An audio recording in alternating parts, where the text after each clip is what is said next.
The Manufacturing Assistance Center helped me get a good job placement because in our externships, I was placed in Leech.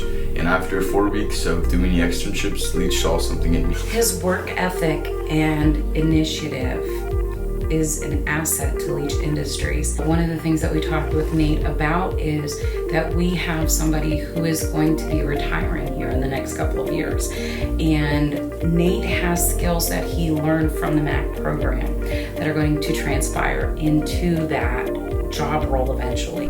I have a very large variety of things that I do. Some days I'll be helping out in the CNC. Some days I'll be shipping and labeling for shipping. Some days I'll be taking all the packages off of the back of the trucks and loading in the material for the CNCs to run.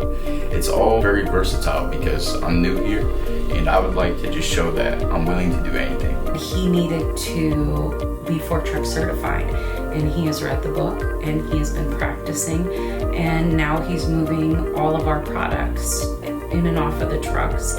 He's been organizing our warehouse. He's been cataloging and inventorying all of those parts. So from a high school kid who didn't know anything about that, he has certainly come a long way. My journey through Pitt-Titusville and getting a job here at Leech Industries has showed me that once you get to know the people you work around and the material that you're working with, it's actually very interesting. You get to see a lot of cool things. But this turns out, for me, the best that could happen.